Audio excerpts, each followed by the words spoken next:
మాజీ ఎమ్మెల్యే తన ఇంటిని జనతా గ్యారేజ్ గా మార్చాలని డిసైడ్ అయ్యారు. ఇక్కడ అన్ని సమస్యలు పరిష్కరించబడును అన్న సినీ డైలాగ్ తో పాలిటిక్స్ హీటెక్కిస్తున్నారు. కొంతకాలంగా సైలెంట్ గా ఉన్న మాజీ ఎమ్మెల్యే కాంగ్రెస్ బీజేపీలు అవినీతిలో కూరుకుపోయాయని విరుచుకుపడుతున్నారు. ఇంతకీ జనతా గ్యారేజ్ ఓపెన్ చేసిన ఆ మాజీ ఎమ్మెల్యే ఎవరు? Was the story.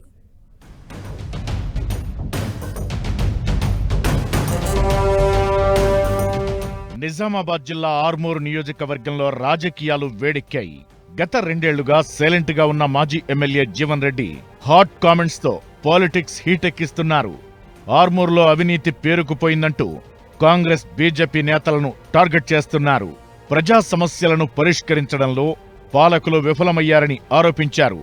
ప్రజా సమస్యల పరిష్కారానికి తన ఇల్లుని జనతా గ్యారేజ్ గా మారుస్తానని ఆయన ప్రకటించారు.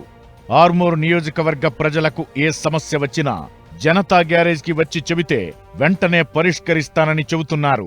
జనతా గ్యారేజ్ గా మారుస్తాను ఇల్లు, రండి రిపేర్ చేద్దాం. వెంకటేశ్వర కాలనీలో జీవన్ రెడ్డి ఇల్లు జనతా గ్యారేజ్ గా మారుతుంది. చార్జ్ షీట్ నుంచి ఫైల్ చేద్దాం, ఎఫ్ఐఆర్ లీన్ చేద్దాం, పింక్ బుక్ ఎక్కిద్దాం. పింక్ బుక్ ఎక్కించి పింక్ బుక్ మన రాజ్యాంగం మన మన మన ప్రభుత్వం వచ్చిన తర్వాత ఒక్కొక్కరికి లావుల తొండలు జరగొట్టి వసూలు చేసి ఇప్పించే బాధ్యత నాది. ఈ నోటీసులు మాత్రం ఇచ్చిన వాళ్ళు ఎవ్వరు భయపడద్దు. ఆ నోటీసులు అంతా నా జనతా గ్యారేజ్ తీసుకురండి, వారికి నేను నోటీసులు ఇస్తా. ఆర్మూర్లో అవినీతి రాజ్యమేలుతుంటే బీజేపీ ఎమ్మెల్యే రాకేష్ రెడ్డి ఏం చేస్తున్నారని జీవన్ రెడ్డి ప్రశ్నించారు.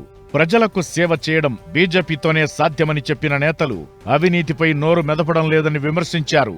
కాంగ్రెస్ ప్రభుత్వం అధికారులను లంచగొండులుగా తయారు చేసిందని జీవన్ రెడ్డి ఆరోపించారు. ఆర్మూర్ కాంగ్రెస్ ఇన్ఛార్జ్ పొద్దుటూరి వినయ్ రెడ్డిపై తీవ్ర ఆరోపణలు చేశారు.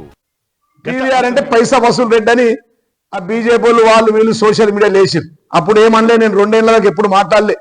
వీళ్ళ అన్ని ఆధారాలతో చిట్ట పదులతో మాట్లాడుతున్నాడు. లేకపోతే వీడు ఇంట్లో తాళి కూడా గుంజుకున్నట్టున్నాడు. మొత్తం ఆర్మూర్ కేర్ ఆఫ్ అవినీతి, కేర్ ఆఫ్ వినయ్ రెడ్డి, పైసా వసూలు రెడ్డి, కింద అధికారులు 50-50 పార్ట్నర్షిప్. ఏంటంటే 50-50, 50 ఇళ్లకు 50 ఏసీపీకి, 50 ఈయనకు, 50 సిఐకి, 50 ఈయనకు, 50% ఆయనకు.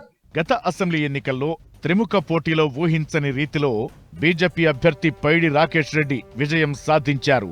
గెలిచిన నాటి నుంచి ఎమ్మెల్యే అంటి ముట్టనట్లుగా వ్యవహరిస్తున్నారన్న చర్చ జరుగుతోంది. దీంతో కొంతకాలం సైలెంట్ గా ఉన్న జీవన్ రెడ్డి నియోజకవర్గంలో జరుగుతున్న పరిణామాలను దృష్టిలో పెట్టుకుని మళ్లీ అలర్ట్ అయ్యారు.